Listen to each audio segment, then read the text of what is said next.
directeur régional. Alors là, on voit effectivement le président égyptien arriver avec une partie de sa délégation.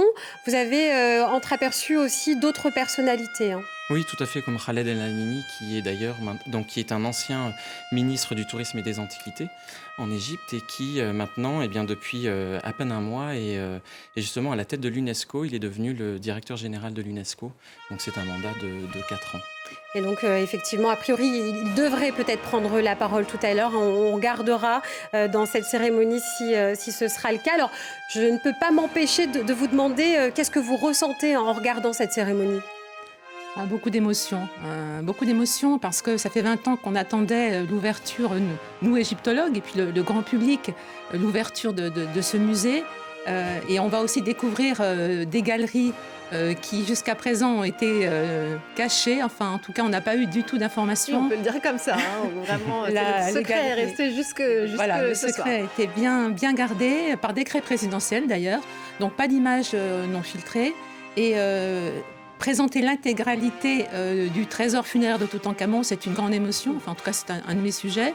Et aussi découvrir dans un endroit digne de ce nom une galerie pour les barques solaires de Khéops, la barque solaire de Khéops qui va pouvoir se déployer alors qu'elle était confinée, on veut dire, dans un petit espace au pied des pyramides. C'est un peu un écrin qui est proposé à tous ces objets, hein, Valentin Ah, Douillet. complètement, c'est un écrin architectural qui a pour vocation de magnifier les objets, de créer un lieu d'espace, d'échange dans lequel les gens vont pouvoir se rendre et partager justement eh bien, un patrimoine commun et un patrimoine qui ici, grâce à cette prouesse architecturale, ici est partagé à l'humanité entière par l'Égypte. On poursuit l'écoute de cette cérémonie avec l'orchestre qui va maintenant jouer un nouveau morceau. Alors qu'on peut apercevoir donc les différentes délégations qui viennent saluer le président égyptien. Vous avez évoqué tout à l'heure le soft power, Louise. Là, on est clairement dedans quand on voit ces poignées de main et donc le président Al-Sisi qui reçoit le monde entier en fait. Oui, parce que les enjeux en fait de cette cérémonie, mais plus globalement de ce musée, dépassent de loin la culture, hein. On le disait, c'est évidemment un lieu culturel qui va permettre de partager les trésors de l'Égypte au monde entier, mais c'est aussi des enjeux diplomatiques et économiques. D'abord, cette question de l'image, hein, on le disait, l'Égypte veut un peu montrer qu'elle est capable de mettre en valeur son propre patrimoine. Et puis, il y a un enjeu économique majeur. Un aéroport a été construit il n'y a pas très longtemps à vraiment quelques kilomètres de ce lieu-là, l'aéroport Sphinx, et qui va permettre presque aux touristes d'atterrir et d'aller immédiatement au grand musée égyptien. En tout cas, c'est l'ambition qui a été expliquée par les responsables du musée. Il faut savoir quand même que c'est un projet qui a coûté plus d'1 milliard d'euros. C'est un enjeu économique très lourd pour l'Égypte et il espère accueillir pas moins de 5 millions de visiteurs par an dans un moment où, on le disait, l'Égypte a besoin, après d'énormes crises internes et extérieures, attirer à nouveau les gens à elle. Florence, Quentin, vous avez fait partie des premiers visiteurs de ce musée. Vous avez marché dans les lieux qu'on peut voir ce soir. Quelles sont vos premières impressions? Qu'est-ce que vous avez ressenti? Alors l'impression, c'est qu'effectivement, c'est pharaonique dans les proportions, mais on n'est pas écrasé. Et surtout, comme je le disais, que 100 000 objets, dont 50 000 seront exposés simultanément, vont pouvoir se déployer dans toutes leurs dimensions. Parce que l'ancien musée de la place Tahrir, qui est ancien musée qui continue à fonctionner, à vivre, avec, il se repositionne avec des expositions, etc., et des pièces toujours importantes. Eh bien, il y avait une surpopulation d'objets, une muséographie qui était vieillissante, et des objets étouffés un peu. Et là, on voit qu'on est dans une dimension qui n'est pas écrasante, mais que l'Égypte mérite, et puis que ces objets méritent. Valentin Boyer, ce musée, c'est aussi finalement une manière d'inviter le monde à venir en Égypte aujourd'hui? Ah, complètement, c'est une manière d'inviter le monde à venir en Égypte, découvrir des objets qui jusqu'à présent, pour la plupart, n'ont jamais été montré. Et c'est l'occasion justement de réunir dans un même lieu des objets qui viennent de différents musées, qui ont été spécifiquement choisis pour être exposés au GEM. Et une grande part était auparavant conservée dans les réserves. Donc là, c'est une porte-fenêtre même qui s'ouvre complètement sur l'histoire de l'Égypte ancienne, et donc forcément invite le monde entier à s'y intéresser et à venir y faire un arrêt de plusieurs heures, voire de plusieurs jours, et même les invite à revenir. Parce que la collection là est considérable. En une journée, ce serait peut-être ambitieux de pouvoir tout visiter. Donc ça invite forcément les Égyptiens, mais aussi les étrangers, à revenir régulièrement voir cette collection. Alors Louise, vous avez eu la chance effectivement de voir une partie de ces collections. Expliquez-nous un peu ce que vous avez pu voir, comment ça s'est passé.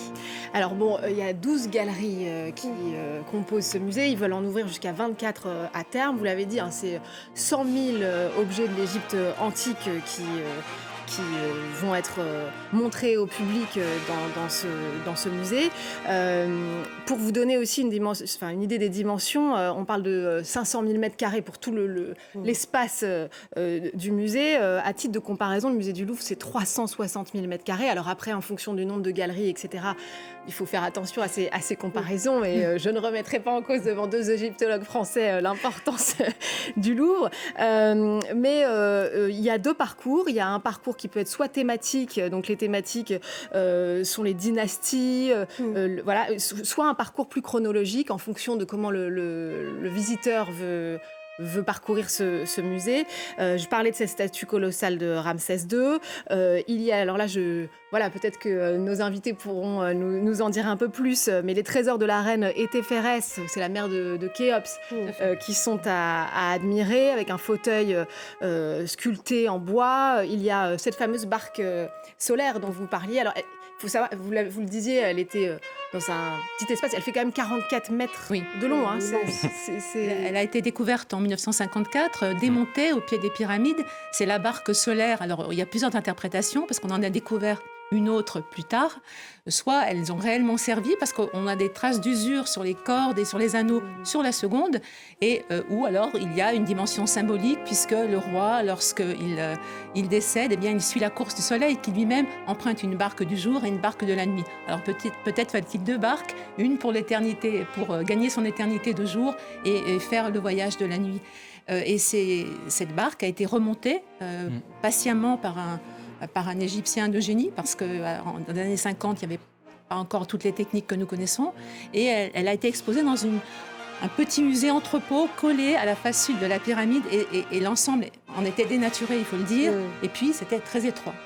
Et on va maintenant la voir dans toute sa dimension. Elle va être aussi elle a été sans doute restaurée.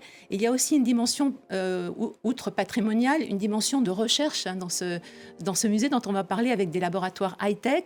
Et là, coopération, une fois de plus, entre le Japon et l'Égypte. On va pouvoir assister, semble-t-il, à travers une vitre, à la restauration de la seconde barque, planche après planche, par cette équipe japonaise qui va transmettre son savoir-faire. Et vous évoquez le Japon, a priori, le seul égyptologue qui a été admis aujourd'hui, c'est un Japonais. Oui, tout à fait. Expliquez-nous pourquoi.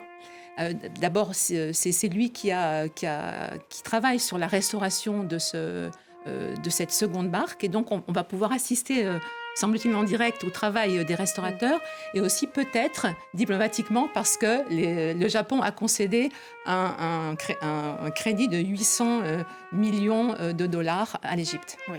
Alors qu'on voit donc sur ces images le président congolais Félix Tshisekedi qui est accueilli par le président Al-Sisi. Louise, on vient de parler effectivement du financement japonais. Cette construction, elle ne s'est pas faite comme ça toute seule, effectivement. Ah non, ça, on peut dire, c'est une véritable épopée. Je vous le disais, ça fait 20 ans qu'on attendait l'ouverture, cette inauguration officielle. En fait, la première pierre remonte à 2002. Il y a eu ensuite...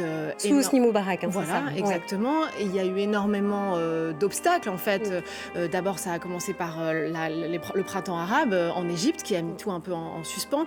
Puis, une pandémie de de Covid-19, beaucoup de tensions sociales, économiques pour un pays qui devait aussi se reconstruire. Et ensuite, le chantier pour faire sortir de terre. On donne souvent cette comparaison. Finalement, il a fallu autant de temps que pour la grande pyramide de Gizeh, qui à l'époque n'avait pas tout à fait les mêmes moyens pour sortir de terre. Ça reste un mystère d'ailleurs.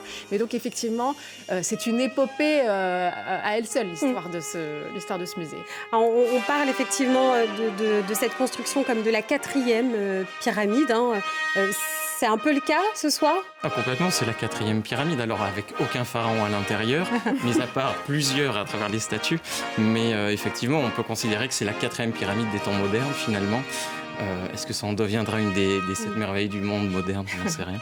Mais puisque rappelons que les 3 pyramides de Khéops, Képhren et Mykérinos font partie des 7 merveilles du monde, et d'ailleurs la seule merveille du monde antique encore debout.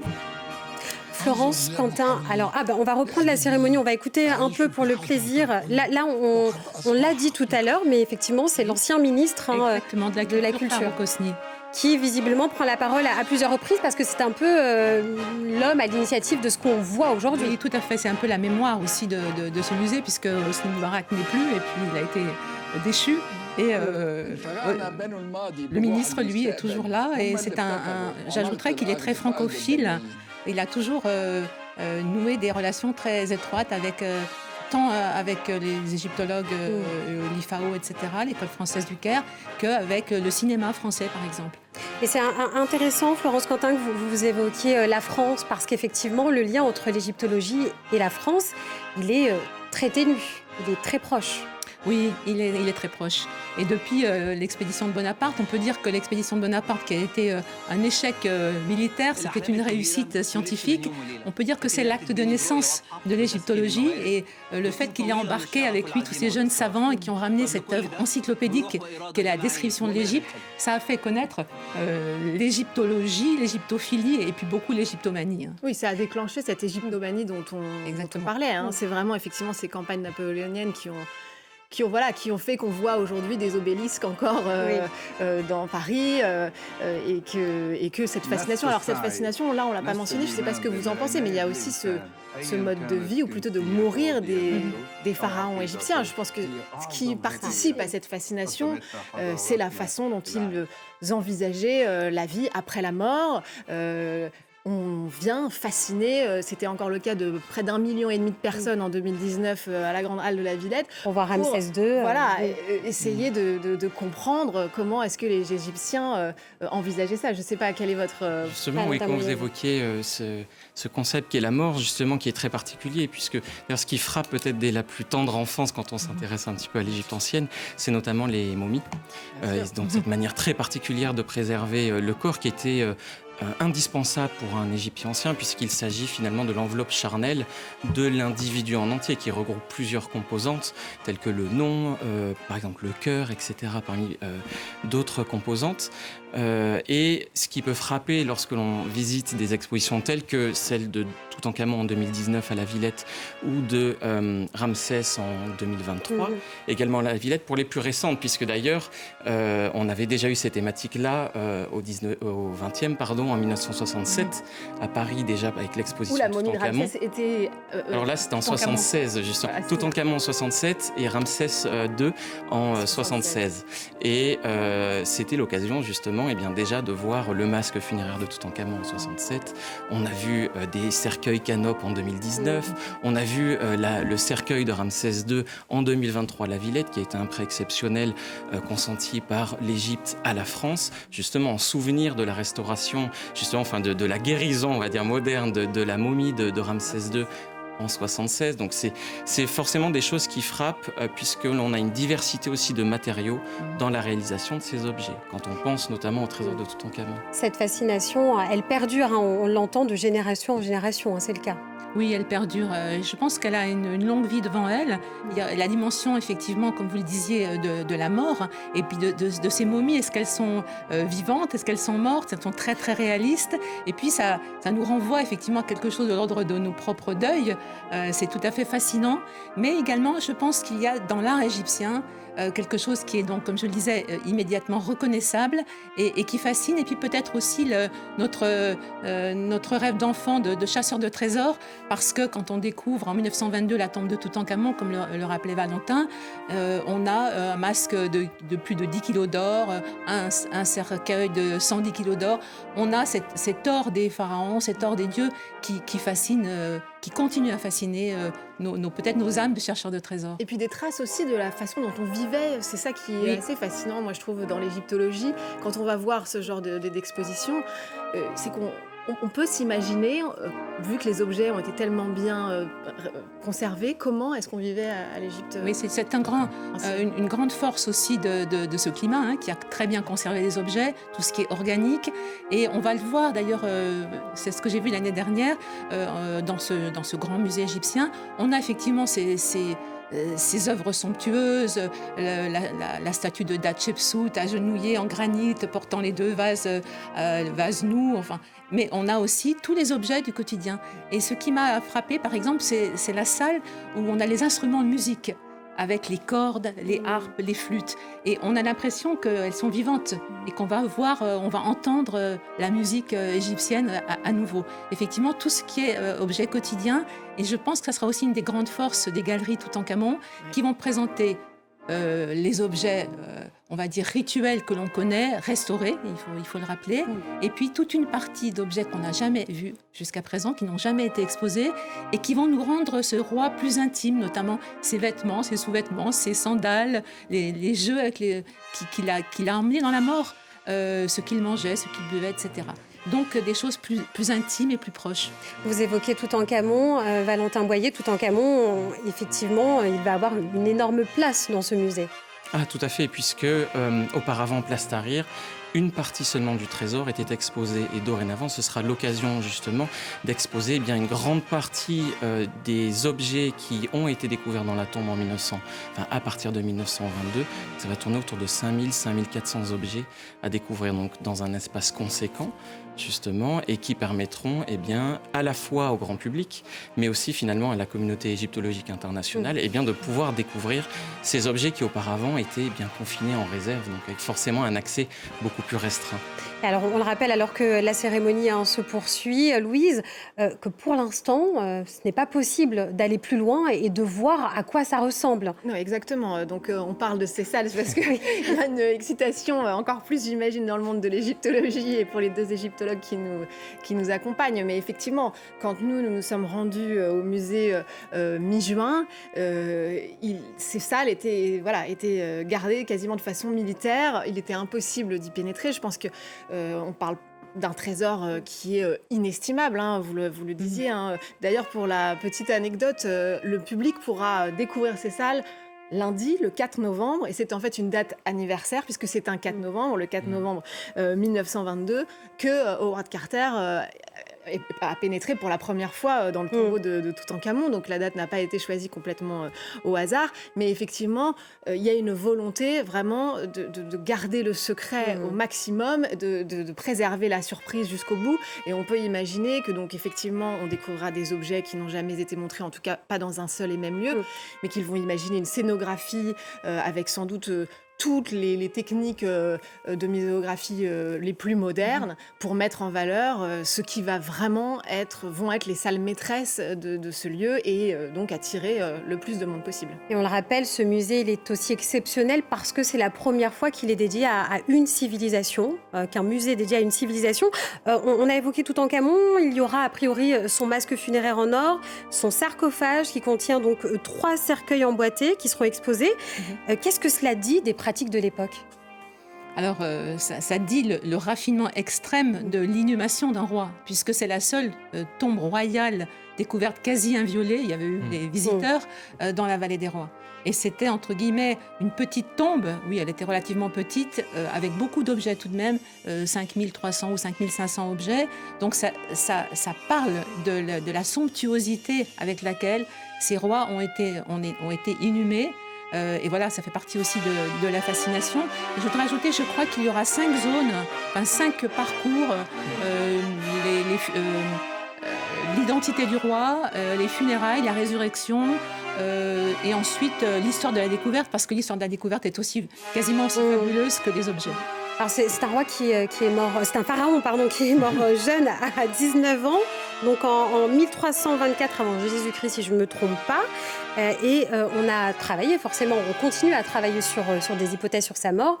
Les dernières, qu'est-ce qu'elles disent ? Complètement, il y a beaucoup de recherches qui se fait activement justement sur cette famille pour en tirer justement une meilleure compréhension généalogique.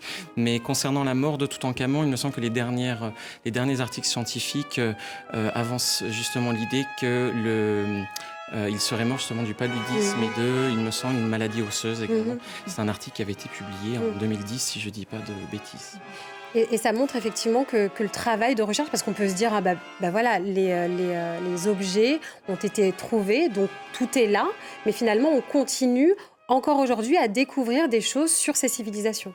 D'abord parce qu'on a des moyens technologiques de pointe que nous n'avions pas dans les années 20 ou 30 ou 50. Et puis, on avait toujours un récit autour de Toutankhamon, la malédiction, etc. Longtemps, même les scientifiques ont affirmé qu'il avait été, parce que sa tête était très abîmée, sa momie a été consumée par les onguents brûlants qu'on a versés sur le corps. On pensait qu'il avait été assassiné avec un coup sur la nuque. Des articles sérieux des années 70.